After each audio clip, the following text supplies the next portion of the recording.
Hi everybody. I am from Ireland, so I speak very fast. I'm going to try my very best to speak slowly.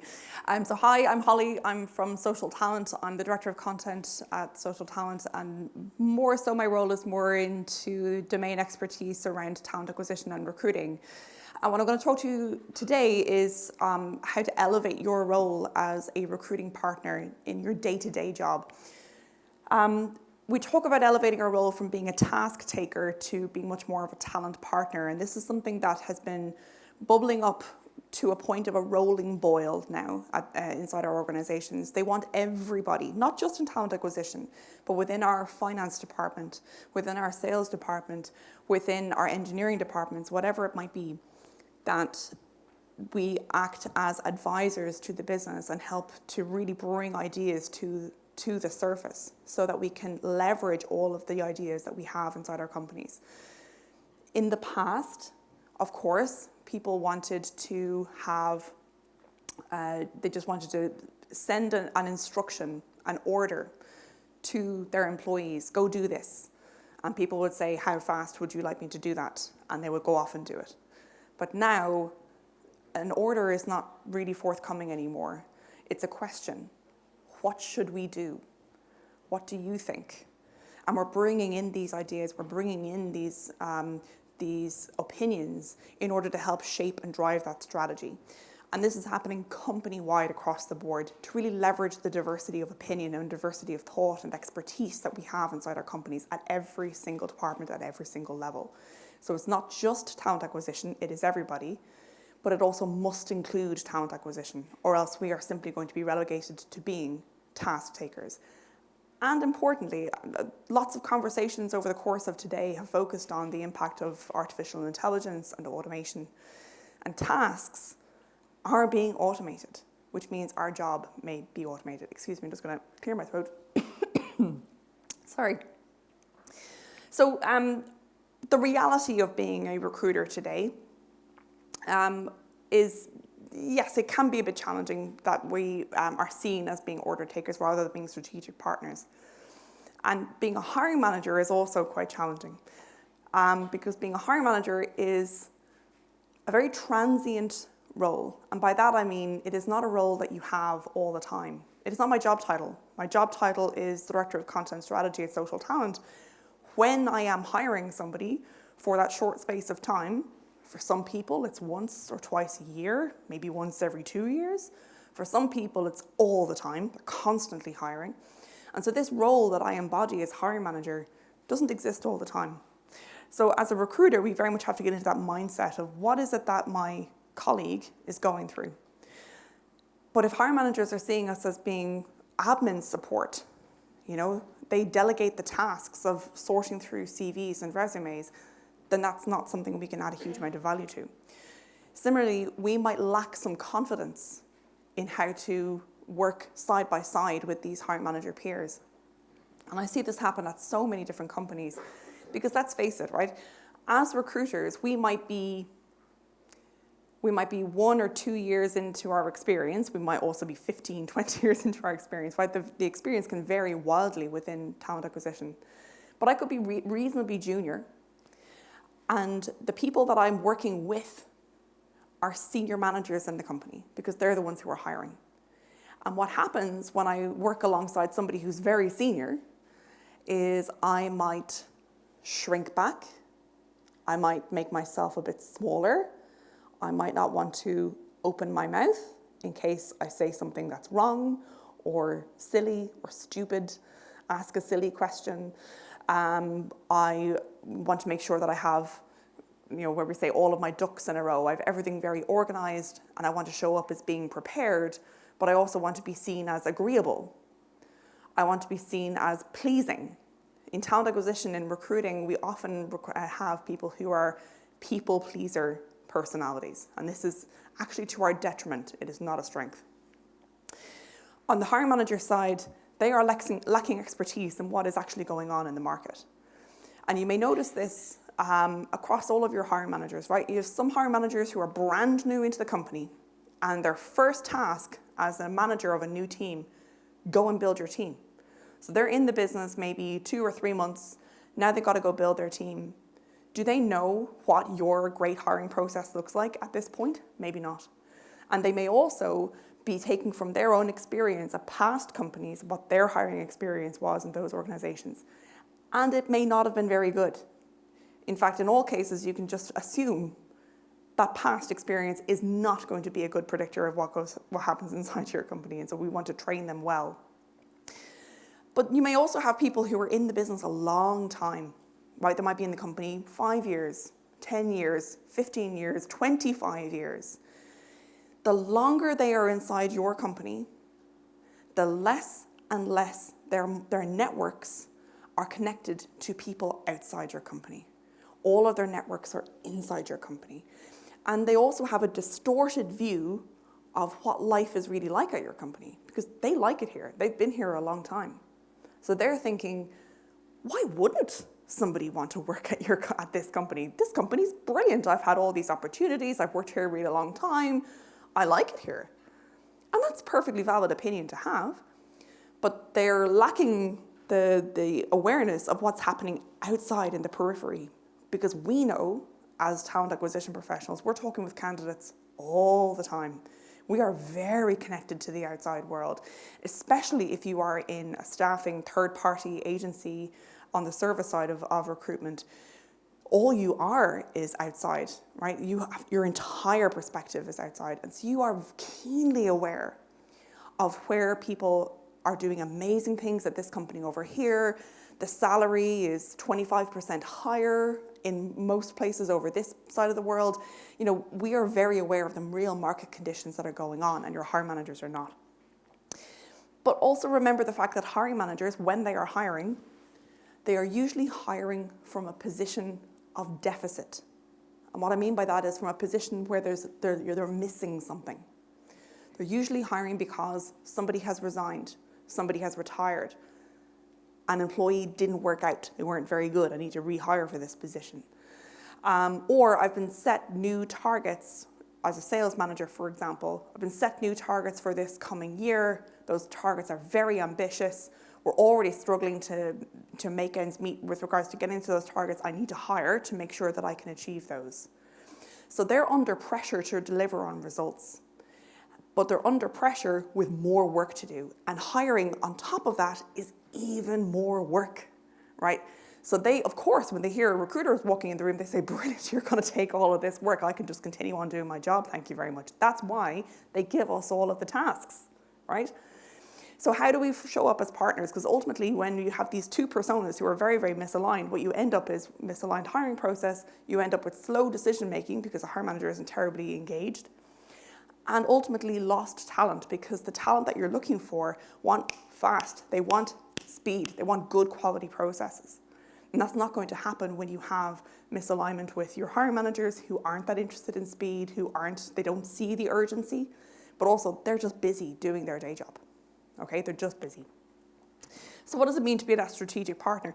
Yes, we have a whole load of responsibilities that we have to take, and your hiring manager has a whole load of responsibilities that they must take as well.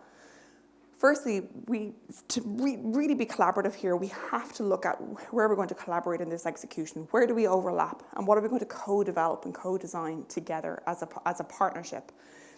And this is the first step of showing up as that talent partner. You are not seeing your hiring manager as the senior person in the room. They are your collaborator. Okay? So we co-build that strategy together as collaborators. Because who is the customer in this relationship? The customer is not the hiring manager. The customer is the business. We are both working for the business and we're trying to achieve the same goal. So we are collaborators here and we're going to collaborate as equals in this. But those things we need to collaborate together on, it means that the hiring manager has to be made aware and be held accountable for the particular parts of the process that they own. And there has to be consequences for not meeting those tasks or those timelines or whatever it might be. The consequences are sometimes we hold them privately, right? If urgency, if speed is not going to be something that they really take on, we say, well, if this isn't an urgent role for you to fill, that's fine. I've got 15 other jobs I have to work on, so I'm just going to work on those. this clearly isn't a priority for you, so I'm just going to drop this. And your hiring manager might go, no, that's not what I do need this person straight away. It's like, great, you see the urgency, so I need your feedback as quick as possible. So to be that strategic partner means ultimately looking at where we can collaborate effectively. At SocialTalent, we've been examining for years and years and years what good looks like, but also what great looks like when it comes to talent acquisition. So this is a framework that we've built over the past year, and we are rolling this out to all of our clients and customers, called the Hiring Excellence Maturity Model. And we evaluate 5 individual dimensions. Those are your tools, your KPIs, your organizational structure within talent acquisition and how it supports hiring, your processes, and also very importantly, your capabilities as an organization in order to achieve your hiring goals. And we stratify those across 5 different maturity levels, going from reactive all the way up to the kind of nirvana of hiring excellence at the top. And what we often find at the moment is that most companies are at level 2, the structured level, or level 3, the scaled level, and they're stuck there. And they can't get into even the strategic level 4, and then onwards and upwards up to level 5, up to that hiring excellence. And they have no way of pulling that back. And usually that is because there is a breakdown between the responsibilities of the rest of the business around hiring and what it is that talent acquisition do. Because the companies who are in that strategic and up into the hiring excellence goals, what they have is that the entire company from the lowest level of employee, the interns, all the way up to the C-suite, see hiring as their job, see hiring as a key competitive advantage, see their ability to secure the best talent in the market for their company and set them to work inside their organizations. They see that as their key competitive advantage across all of their different industries. And they also reflect on the fact that it's not just their immediate competitors who also do the same type of work as them, but anybody who would like to hire data analysts. That could be, if you work in an engineering firm and want to hire data analysts, you also are competing with hospitals. You're competing with consulting firms, you're competing with investment banks, you're competing with whole loads of different types of companies who are all looking for this type of talent. So they think much more broadly about how these skills are interchangeable, industries are much more permeable and much more connected than that. So that's what the hiring excellence maturity model is. And what is it that great looks like? So what does that strategic partnership look like in practice in order for you to get into that strategic zone? Ultimately, it's looking about influence, making that shift from being that task taker to being that consultant, because you want to really shift that customer service mindset into a consulting mindset and that collaborative mindset. Again, what I spoke about before, that the customer is not the hiring manager, the customer is the business overall. Then you want to look at what the data and insights that you bring, because if you're able to share what real talent marketplace looks like, what the real salaries of employees or prospective employees are looking for today versus what we think they are, or what we currently pay our own people, you need to be able to have that data at your fingertips.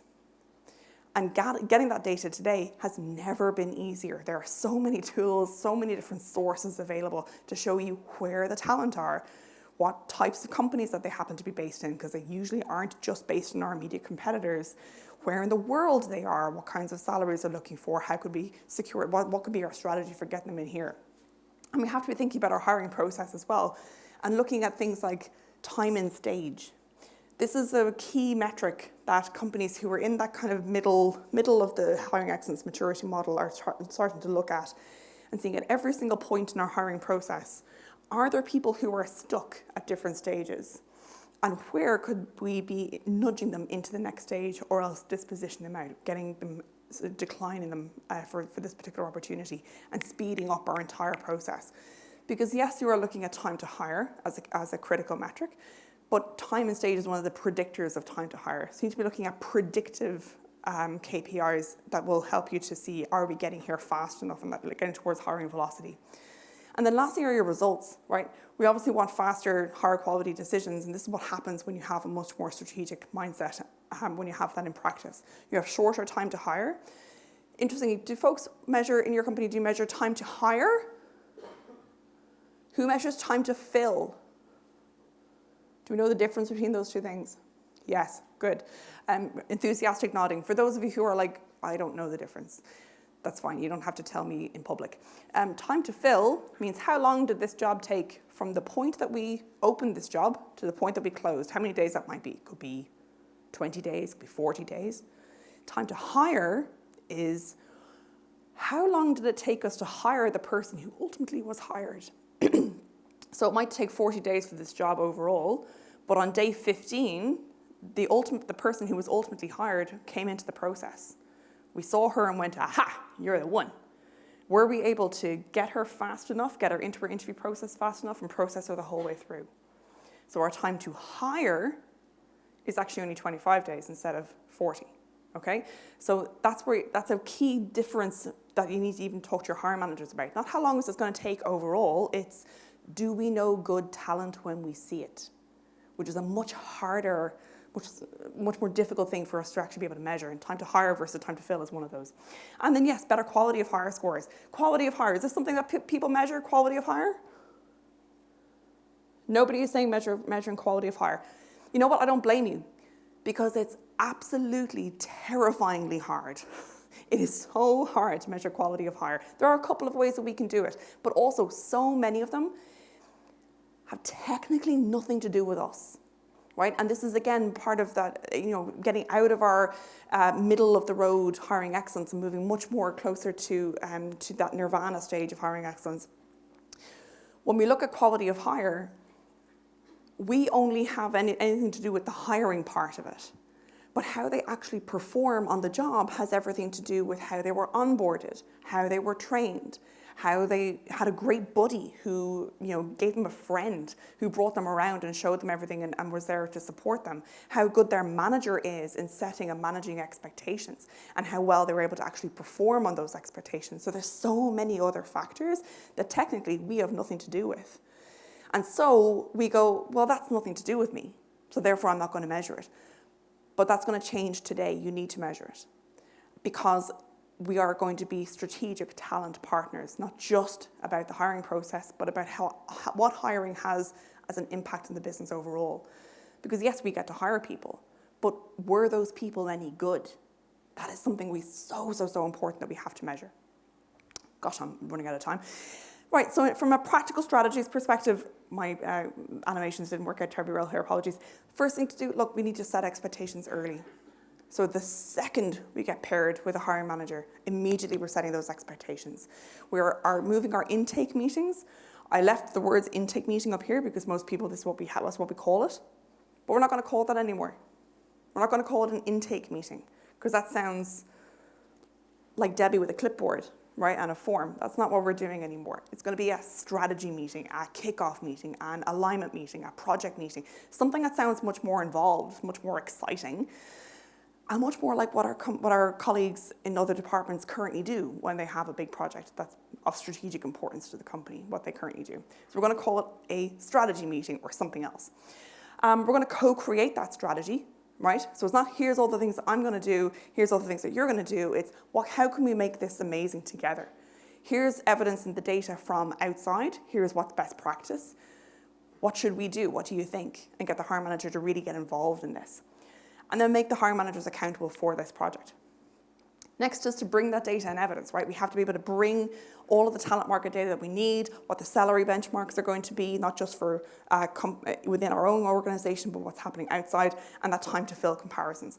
By time to fill comparisons, I mean being able to demonstrate within your own company, or maybe if you're on the service side of recruitment, if other clients that you have good experiences with, and you ask them, do you want to know how Gabor reduced his time to fill from 45 days down to 35 days? And that can say, well, yes, I want to know what did Gabor do? That sounds great. Reduce 10 days off time to fill. And we're asking this very key question. Do you want to know how? Which is really, really, really important. It's a great way to bring folks in. So yes, we're going to pull folks in with that question, do you want to know how? And we're going to help our hiring managers think more broadly about talent in the first case. So we're going to push back some of their expectations. Hands up who've ever had somebody say, I need this person to have 7 years experience and no less. And then they weren't able to actually tell you what 7 years of experience means. And you just said, Fine, 7 years of experience. Did that happen to anybody? We just agree and go, okay, they want 7 years of experience. We need to push back on these types of criteria, because unless the hiring manager can adequately explain what this actually means in real life, other than they have spent 7 calendar years in this particular industry, it doesn't mean anything. We can just ignore it. So we need to be able to push back on what their ideal candidate looks like and expand their horizons, because 7 years of experience, 10 years of experience, 15 years of experience, whatever it might be, they're meaningless. Years of experience is not a good proxy for quality. Have you ever known a company, maybe one of your clients or maybe your own company, where somebody just, they're here for a long time, nobody really knows what they do, they don't really do very much, you've no idea how come they're still here. I see a couple of giggles in the audience, yes. We all know that wheelbarrow type of person. By wheelbarrow, you know, like in the garden, you push them along. They will not work unless pushed, right? That's the kind of person that we have inside our organizations. They're here 7 years. Are they any good? No. Would we hire them again? No, right? So being 7 years.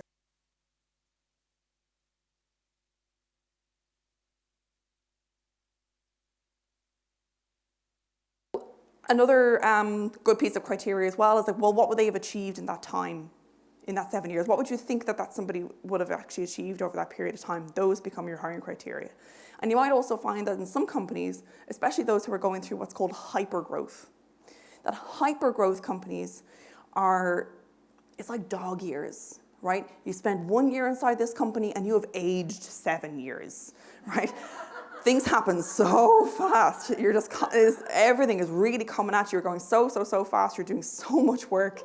By the end of the time, you're like, oh my God, I'm exhausted. You have learned so much in that time, going through hyper-growth, in that 1 year of time that would have taken somebody in a much slower organization 7 years to learn. Okay, so we have to be able to equate that value. Have they had this type of experience, and what does that look like in real life? Okay, and then be able to measure your success beyond time to hire. So look at your hiring funnel conversion metrics. Be able to see, are we getting good quality talent at every single stage all the way through, and how well are we able to actually secure top talent? So that quality of hire is important. Retention is important. Engagement is important. All of these things that measure much more beyond, did we secure the person? It's, were they any good? Were they any good? Before you jump from stage 3 in that hiring excellence maturity model into stage 4, we have a kind of a minimum benchmark of offer acceptance rate of 98%. Is anybody at an offer acceptance rate that is at 98% or higher? No? Is anybody at 50%? Okay. That's surprisingly uncommon, by the way. There's much more people out there who are at an offer acceptance rate of 50% or so, or around there. What that means is that 1 out of every 2 of your offers gets rejected. 1 out of every 2 offers gets rejected. And that is not good for your hiring manager population, because it just means that you have to go over and over and over and over again. And it highlights, not that necessarily that your recruiting process is broken. It may indicate that some parts of your recruitment process are broken. But ultimately, hiring managers are not able to sell and negotiate and secure the top talent. And that's what their job is. So that's why we have to be here to guide and support and enable them. Right? That's our job as that talent partner, to guide and support and enable. So look, we don't just fill roles, we shape the company's success, and that's something, kind of a reframing that I want you to think about. We're not just here to do the tasks, we're here to be that talent partner, and we know that the hiring landscape is continually evolving. We know that our companies are moving much more from talent acquisition. They need insights from the market, they need forecasts of trends, and they need to move towards hiring excellence because it means so much for their companies. From an AI perspective as well, this is, literally, I'm finding 10 new tools a week. 10 new tools a week that are saying, AI for recruitment, we're going to completely destroy recruiters, we're going to take away every single task they ever have. You don't even need a recruitment team anymore, literally 10 a week. But look, 80% of our time is spent doing tasks, 20% of our time is spent doing really high value work. So if we can just outsource those 80% of tasks and spend that 80% of time instead doing that really high value work, I think that's a much better ratio that we should be aiming towards. And really embrace that. And then the true impact that comes from that partnership, right? Not just process, it comes from that partnership itself. So, turns out I can't backclick on this, but I can't, just press a different button. Anyway, I want you to ask yourself what kind of recruiter you want to be, right? Do you want to be that strategic partner, or do you want to be the task taker, okay? And what are the steps you need to make in order to do that? I urge you to download these slides, take a look at that hiring excellence maturity model, and think, what are the capabilities that we need to grow? How does our process need to change? Do we need to shift our org structure as a TA function? What tools do we need to invest in? And ultimately, what KPIs we need to measure here. So those are all things we need to be asking ourselves as an individual, how we do our own work, but then collaboratively as a team, and then overall as an entire organisation, how do we make hiring a top priority overall? And I am officially over time. Thank you so much, Casanum. Thank you, everyone.